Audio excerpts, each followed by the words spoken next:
how we're going to implement these. Last time, I gave you a very simple sentence, and I told you, hey, take an opportunity to revise these sentences, put them back into kind of one simple sentence form, and use a different phrase to do it each time. And now I'm going to give you more complex sentence structure. I want you to take a look at sentences number 2 and 3 here. These are on your list. It's in the chapter. It's in the readings right where the phrases are. But, you just want to look up here. I want you to take a look at entry number 2 or entry number 3. I want you to pick one of these things, and I want you to rewrite it 5 times in one simple sentence. In other words, what I'm looking for here is for you to probably use more than one phrase in this sentence combination, right? Now, when you do that, you are going to be identifying, as you start moving things around, you're going to have to start identifying not only what you do, right? In other words, what kind of phrase are you using? I want you to underline it, I want you to label it, but I also want you to identify the level of importance, right? What's primary, what's secondary, what's tertiary in here. So as you use these different phrases, you're going to be manipulating things. Remember, I just want one independent clause. So one independent clause, making it a simple sentence, but just using the different types of phrases. So you can use the different phrases. You can use 2 in one sentence easily to help you accomplish this task.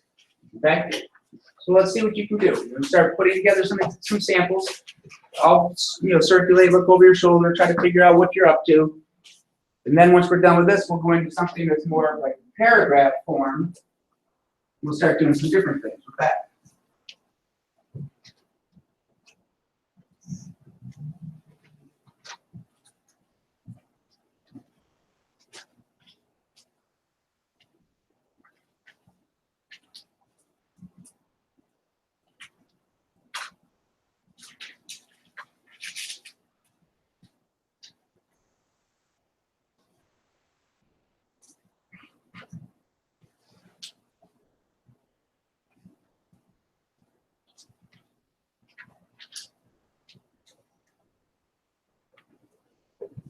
You may want to start doing some thinking as you're doing this, right? I mean, to figure out, okay, I'm looking at 3 independent clauses in my original sample.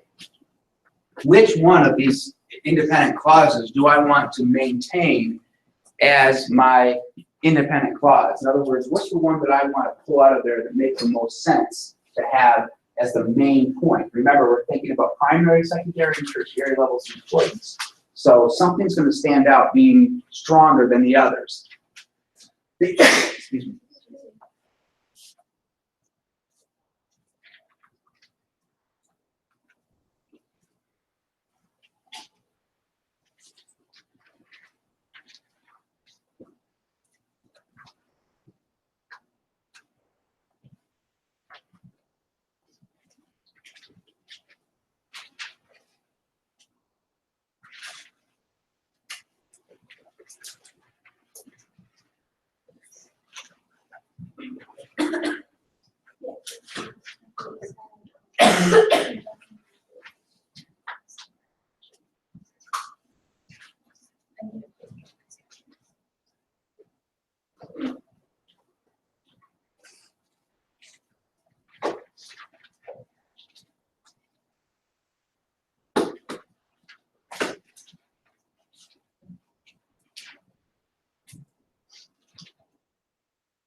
You have to use all 3 in every example that you write.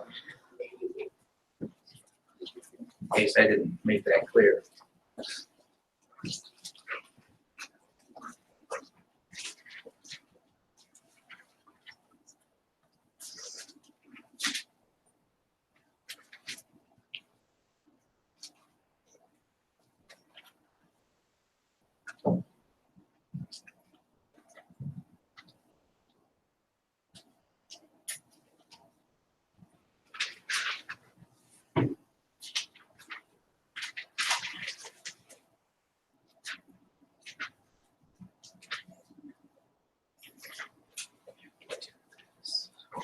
You don't have to write it 5 times, you just have to use enough examples to cover all 5 types.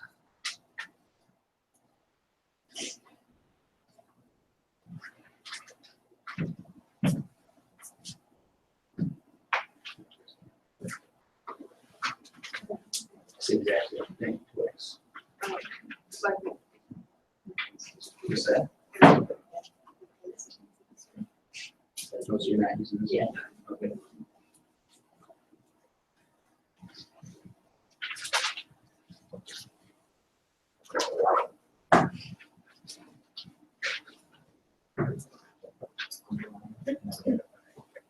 What is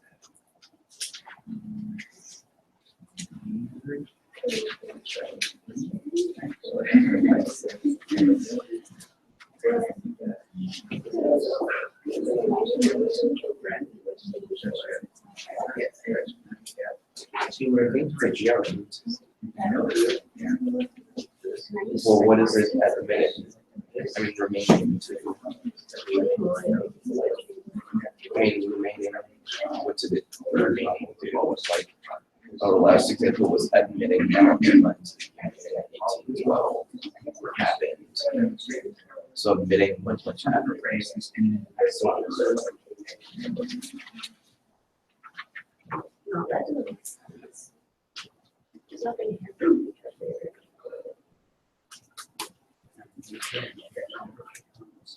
what I wrote is that there's that next version. That's the version.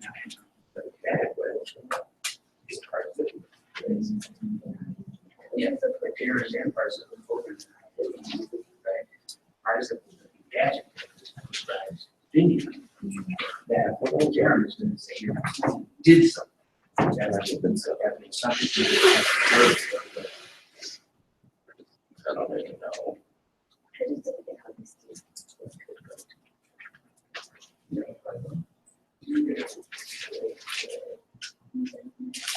Like the easiest one is the positive phrase because I don't think it's.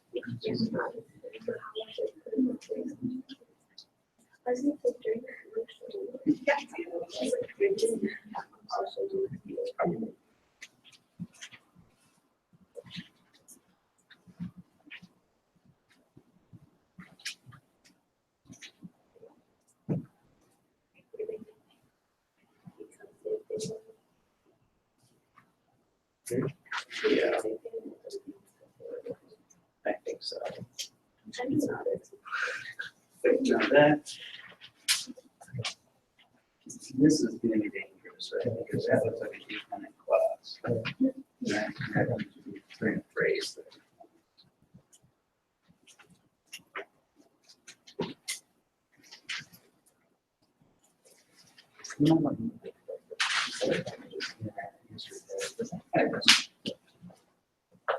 There are other prepositional phrases up there. Like, I mean, you could.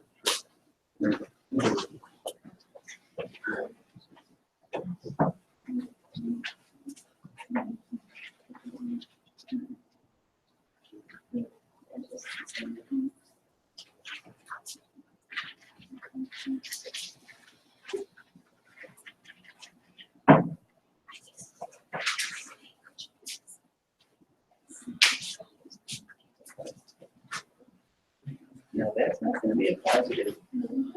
Look at the ending of that word. You go back to participles. You have a non-essential participial phrase. Be aware, nouns renaming nouns, not adjectives. Describing nouns for the positive.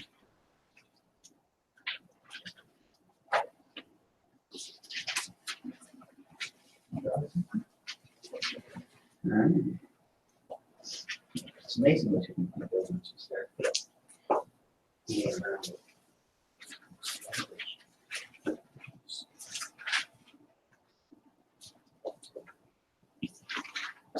See how you science types should love this kind of stuff, right? I mean, just reducing language to a formula now.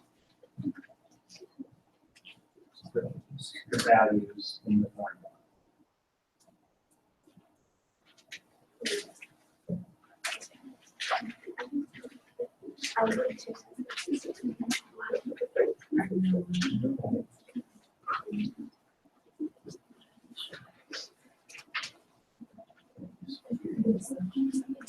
That's your prepositional phrase here.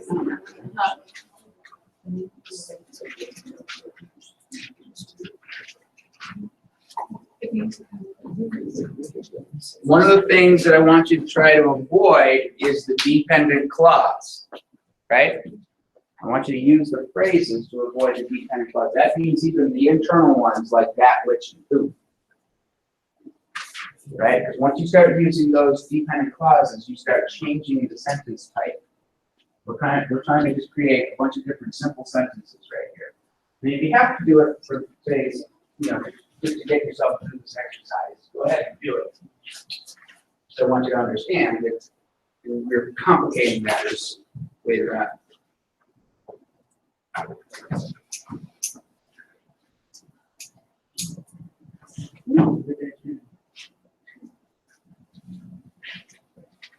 You don't have all the information. Yeah. You want? Rework it.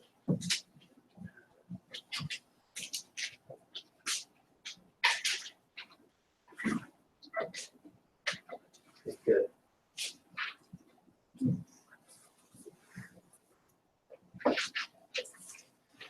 What is that? Get a label.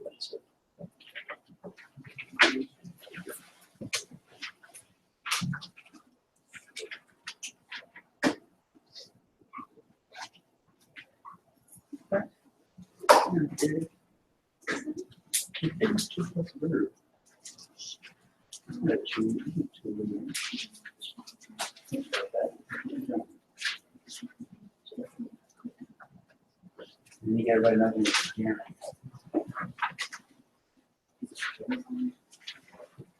Well, it looks like prepositional because it's by, but that's not the operative word. Healthy. Word. That's making that great stuff.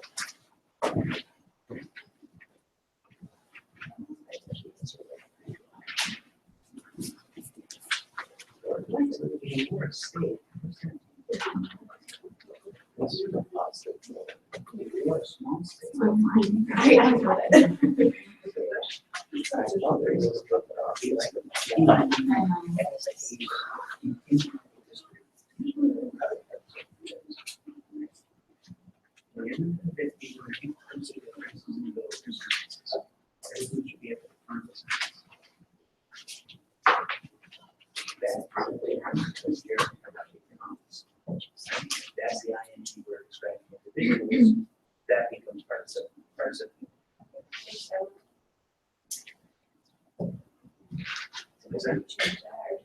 No, right? I mean, you have to keep this. Just it's not a gerund because if it's a gerund, they suddenly did something. But when you write it's a participle.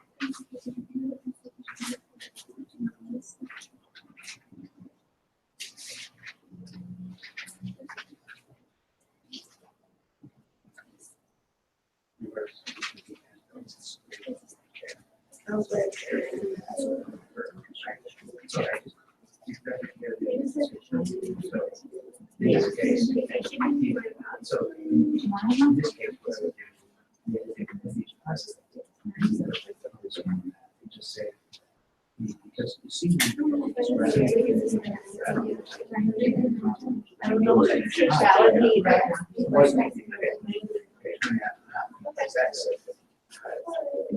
Makes more sense to describe it.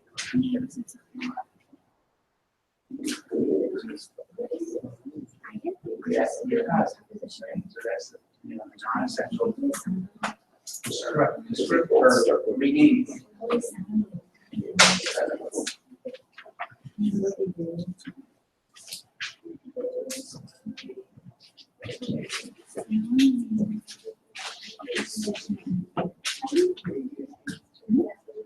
Anybody got them all yet?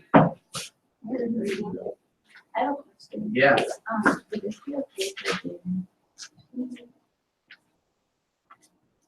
Sure. Yeah.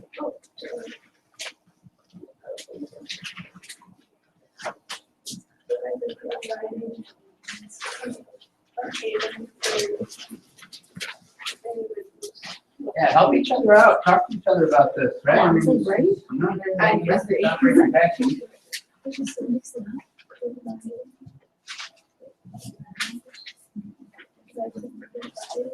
See a lot of the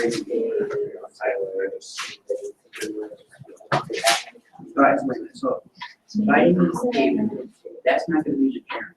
Because you look at that. Right, parents never take confidence.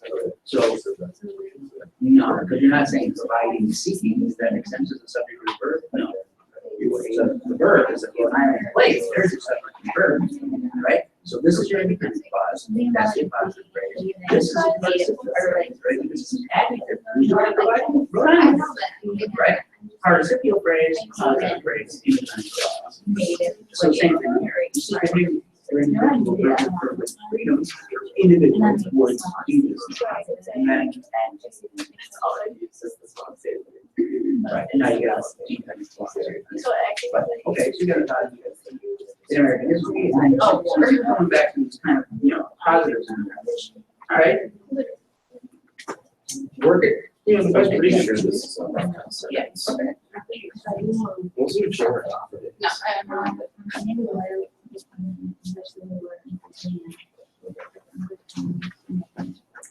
Brandon, you got one? I'm taking my chair and just like thinking that's a price. Like if I was. Gerunds never take commas. They're the subject of the sentence, right? Give me an ing word that performs an action.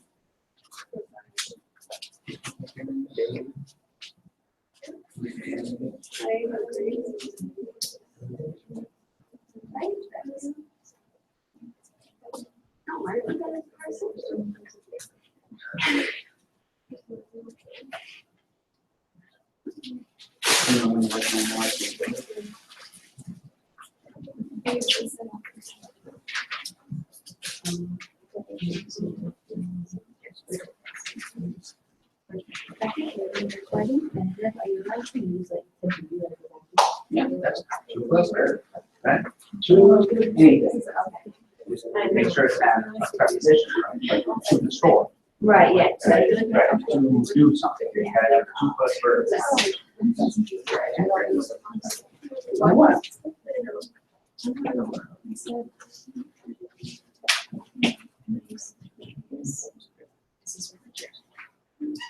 Yeah, that's pretty cumbersome. Yeah. Give it something else. You have the whole world of language at your disposal. Come up with a word. You choose anything you want.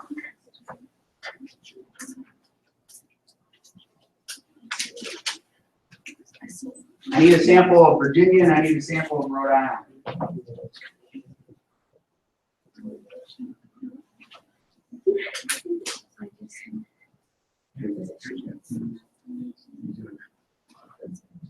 All right, not going to be a parent here at the end. First of all, look, guys, the only time you're going to identify anything that's not at the beginning of a sentence would be the appositive, right? And that would be in the middle of a sentence surrounded by commas as a non-essential element. Everything else is going to start your sentence.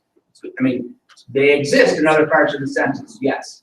But what we want to do is we want to shake things up. We want to move things around to the front of the sentences so we create that secondary level of importance, right? So, and that's not parent because that's just describing this. So, be in. What else here? There you go. So same thing here. This is your participle. This is your verb. Go down. Became a haven, right? That's subject verb action. You need the participial phrase.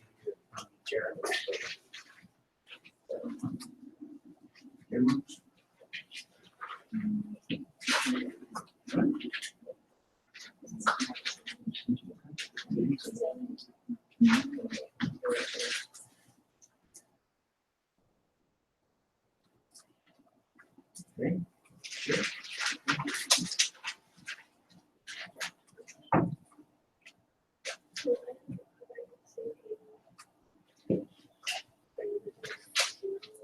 Nice.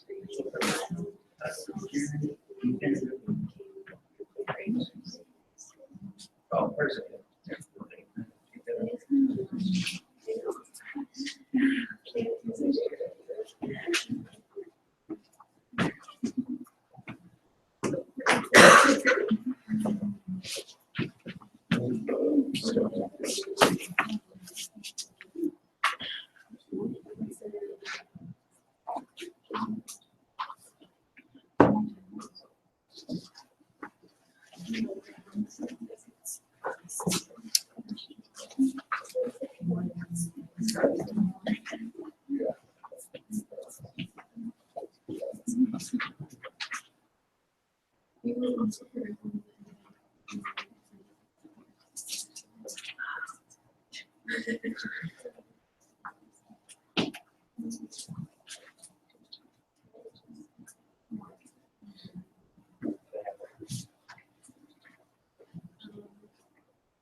All right, let's take a look at these examples. And I want you to see what these folks are doing to manage sentence structure, right? Remember, when you've got something like 3 independent clauses like this, when you've got a bunch of different information that's operating, you can start thinking about primary, secondary, and tertiary levels of importance, right? Obviously, the primary is your independent clause. Anything that's introductory in nature is secondary. Anything that's non-essential is tertiary, right? So, take a look at what these examples did. All right, we're in Rhode Island. Okay, so I'm not even gonna look at the first one because it's taken care of in so many others. All right, so obviously Rhode Island, smallest state in the union. Well, yeah, let's look at this. This one does the single independent clause with the phrase. And I want you to see that it's not using any dependent clauses here, because what she does is she says Rhode Island was a haven for individuals seeking religious freedom and played a great part in American history. What she's got is 2 verbs, 1 subject. That's still 1 independent clause. Everybody see that? And then the smallest state in the union bit is the non-essential element, right? So what she's got is primary level of importance and tertiary level of importance in this sentence, right? But she's telling me that, hey, I need you to know in this primary sentence that Rhode Island did 2 things. It was a haven and it played a great part. Notice the coordination of those 2 actions, right? She's emphasizing it was a haven and it played a great part. She's telling the reader Rhode Island did these 2 things, and oh, by the way, it's the smallest state in the union. Okay? Notice the emphasis on those 2 verbs. I want you to see this, right? Because the meaning is going to change incredibly throughout all these different types of sentences it's produced. You need to be able to control information this way as well. So 2 verbs emphasizing 2 different actions. Great. In the next example, in American history, which is an introductory element, which says, hey, that's secondary level of importance. And it's a prepositional phrase because of in. So we're talking about contextualizing something. So in American history, Rhode Island played a great part for people helping, seek religious freedom. And oh, by the way, it's the smallest state in the union. So in this situation, she's saying, hey, in American history, Rhode Island had this role. That's pretty interesting, because now she goes secondary, tertiary, primary. Rhode Island played a great part in helping those individuals do something. So she's got all 3 levels of importance here, and she's emphasizing now that we're going to contextualize this in American history. This was Rhode Island's role. Completely different sentence than the one before. Same words, just different organization. How about this one? Helping individuals who seek religious freedom, Rhode Island, the smallest state in the union, played a great role in American history. So now, here's the secondary level of importance. Here's the primary independent clause Rhode Island played. And then here's the tertiary, the smallest state in the union. So again, if you get the message, she's sending it over and over again here that the smallest state in the union is the least significant piece of information in this 3 sentences. And she keeps burying it in the non-essential element. Which, that's fine, great. I mean, if you want to emphasize it, she's going to have to take it out of there. But what she's done in this situation is now she's saying Rhode Island played a great part because it was helping individuals seek religious freedom, right? That's the relationship now is built between the helping and the religious freedom issue to playing a great role in American history. Now she's not saying, we're not talking about just its role in American history. We're talking about, here's the reason why it was playing that role. Because it was helping. That's the participial phrase. ING word describing Rhode Island. She's got the appositive in there again. And then the last one. Hey, would you have a gerund in here yet? Yeah. What's that? The second one, on the bottom. Helping individuals, it says Jerry. Oh, okay, right. All right, sorry. I didn't see that one. All right, so the next one is the gerund, which is spelled U-N-D. Not a G-rand, it's a gerund. The gerund, right? ING word acting as the subject of the sentence. So helping individuals allowed Rhode Island, the smallest state, to play a great part. So the act of helping allowed Rhode Island to do something. There's the gerund and the non-essential smallest state bit. And then finally, the infinitive, to play a great role in American history, Rhode Island provided a haven. 2 plus verb combination. Independent clause, Rhode Island provided. Oh, by the way, it's a small state. So as you can see in this example up here, this is primary. Helping individuals seek religious freedom. That's not a comma, folks. That blob right there, pretend that doesn't exist. Right? There is no comma with the gerund. Helping individuals allowed Rhode Island to do something, right? So in this example, she's got the primary and she's got the tertiary, right? The non-essential element. One independent clause, one non-essential element. And down here, she's got all three. Secondary, primary, tertiary. Notice how she's emphasizing different elements of these three independent clauses to make different points. Pretty strong, right? That's great.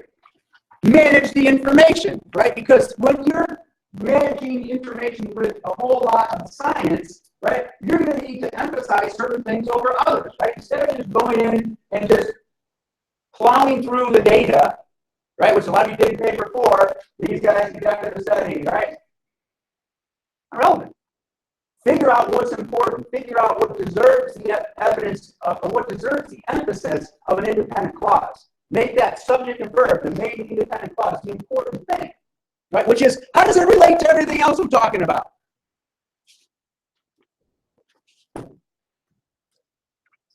You're going to have to deal with some handwriting here. I think we can make it work, though. Anybody see my mouse? There it is. All right. All right. So now we're in Virginia. I want you to see the same principles, right? Nickname the Old Dominion. The ED word, right? ED word describing Virginia. Same thing. The oldest of the English colonies. The appositive phrase. So my independent clause is Virginia remained loyal to the king during the English Civil War. It was nicknamed the Old Dominion. That has some relevance to it. And, oh, by the way, it was the oldest of the English colonies. So, secondary, primary, tertiary. It's got all three operating in there.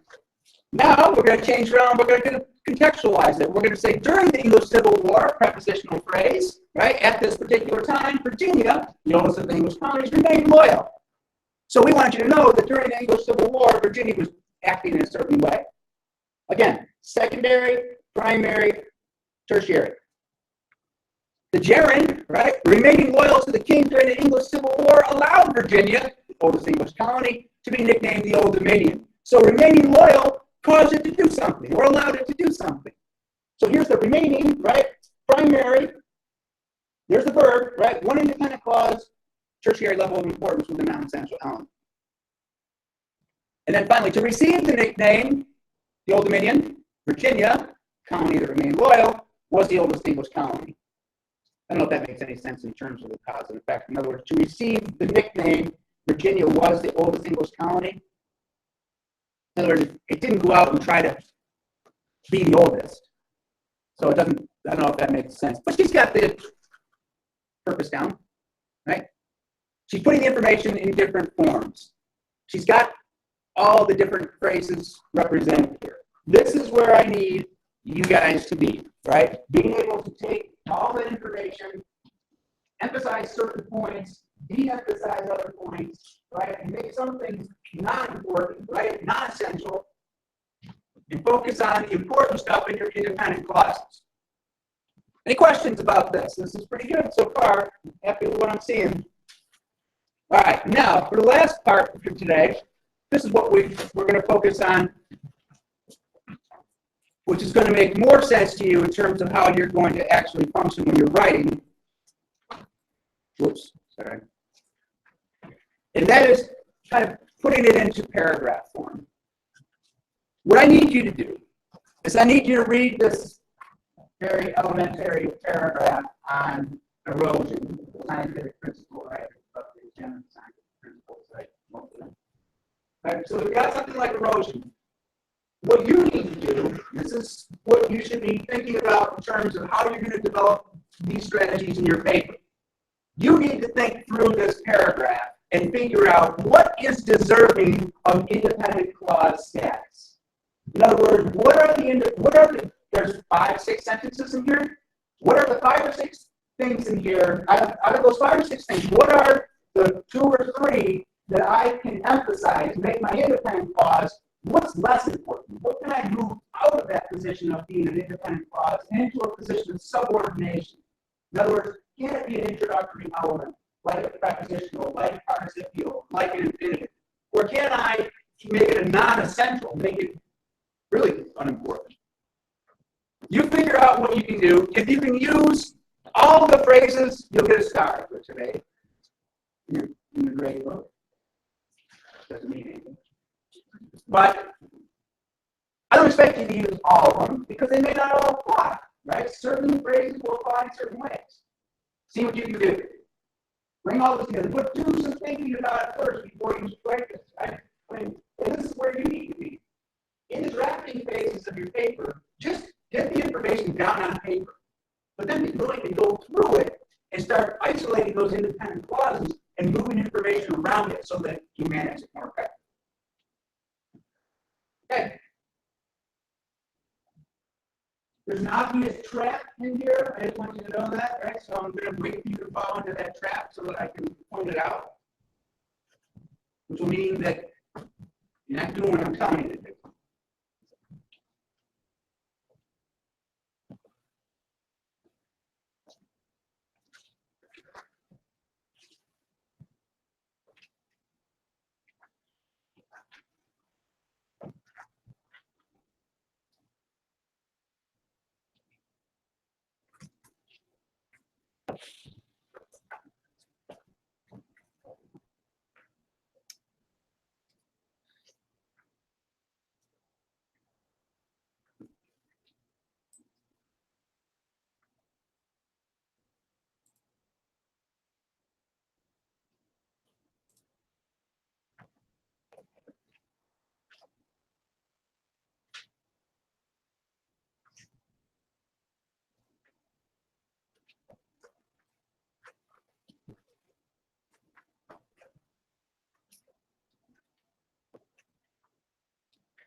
avoid dependent clauses. I want you to use phrases.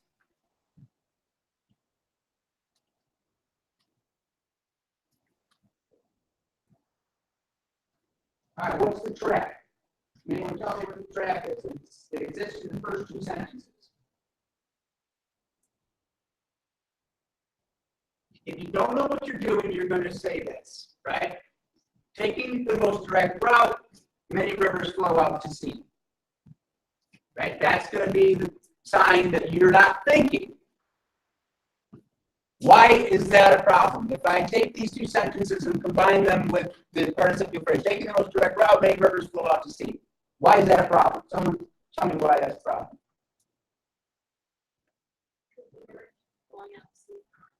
That's right. Right. You're emphasizing in the independent clause that rivers are flowing out to sea. Who cares if they're flowing out to sea? This is a paragraph about erosion, right? Isn't it the directness of the water flow that is the important thing? That should be the independent clause, right? Because it's the directness that creates the wearing away. Think about what your independent clauses are first. Isolate those out. Right? This is the key to writing an effective paragraph. Know what you're. By the time you finish writing a paragraph and managing it effectively, you should be able to look down that paragraph and you should be able to isolate out of that paragraph a string of independent clauses. If you put those independent clauses over here and create a list, they should make a pretty logical progression of ideas about the points that you want to make in that paragraph. Right? If you pull out your independent clauses and they're not related to each other and they're all over the place, that means you're emphasizing the wrong things. Right? You're not effectively writing.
Label your phrases.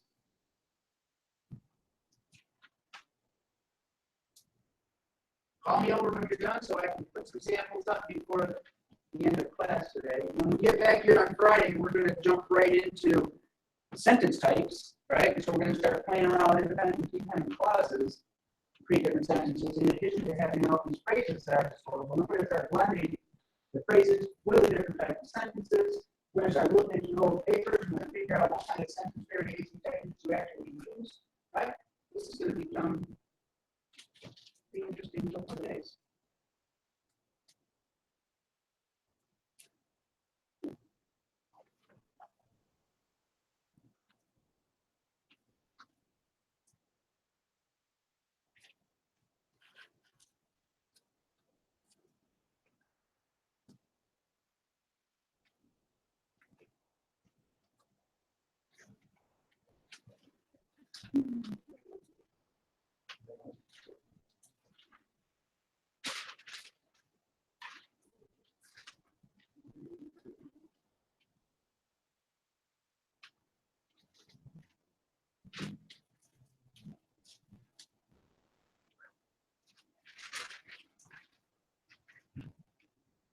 Let's stop for a second and figure out what are the independent clauses that you want to preserve out of this.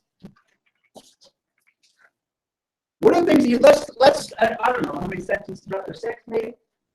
Right, maybe there's like 3 sentences that we want to preserve as independent clauses. What would those 3 things be? We're going to pull those three things out and make a logical progression of ideas down the side of our paper, what three things would we want to isolate? Say one. Okay, so the directness, that's one. What else? The definition.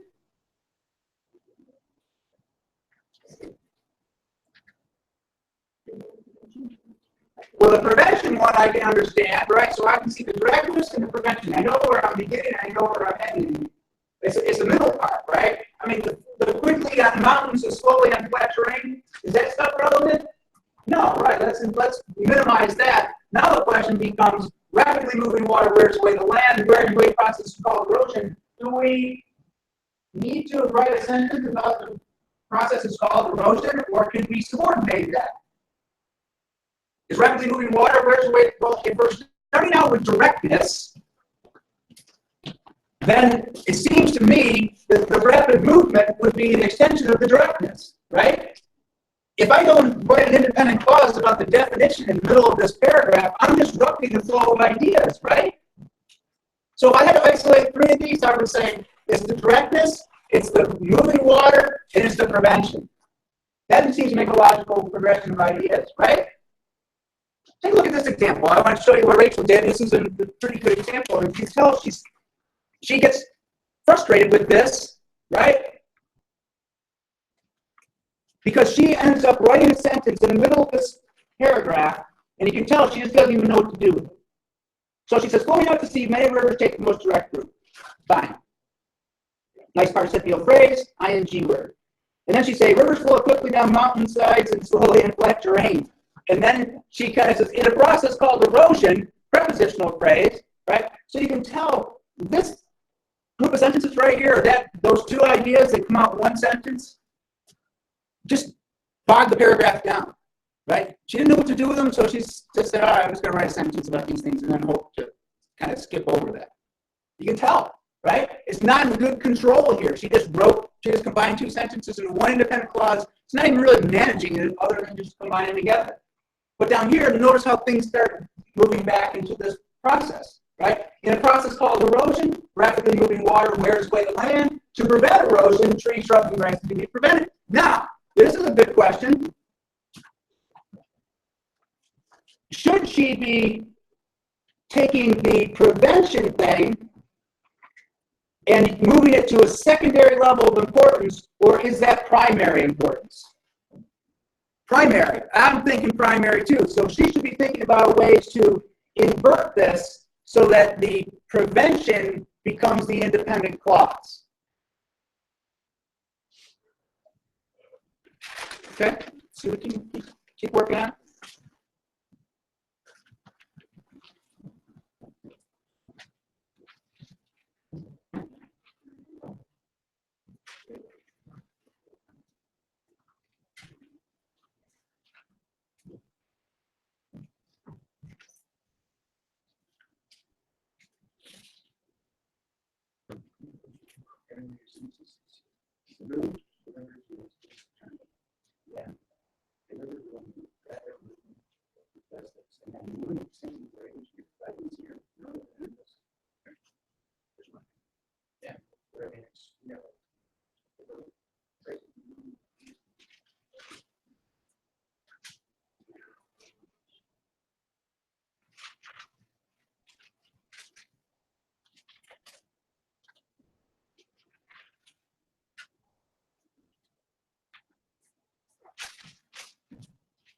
So I take a look at this example.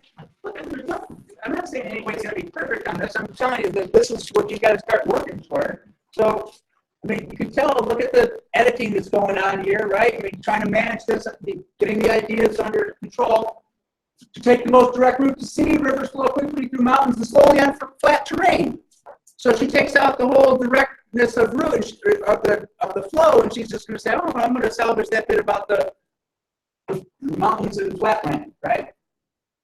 Whatever. I mean, she's taking the directness out, but she's got it here, right? That makes sense. So to take, infinitive phrase.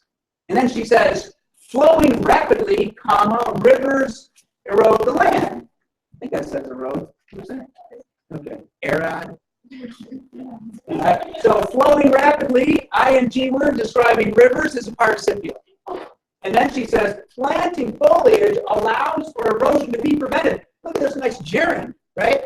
The independent clause now with the gerund, the ing word saying planting does this. Planting prevents the erosion. So I like the gerund here at the end because, I mean, you might even want to think preventing as your gerund here. But notice that with the flow of ideas here, she's got introductory phrase here, and then this is just one straight independent clause, which disrupts that flow and draws attention to, hey, look at this independent clause right here. See how that's happening? You don't even know why. You just do it, right? Which says you have an innate understanding of how to communicate ideas to people, right? Which is good. Lauren, do you have a question? You want to put that up? Oh. So, well, I'll look at it as soon as we're done here. So, all right, so at this point, what we're going to do, I'm expecting you now to have an understanding of how to manage sentences and information with phrases.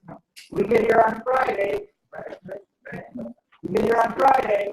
We're going to be talking about the 4 different sentence types, right? I might even for quiz time on Friday walk in here with a bunch of short, choppy sentences and say, hey, manage this.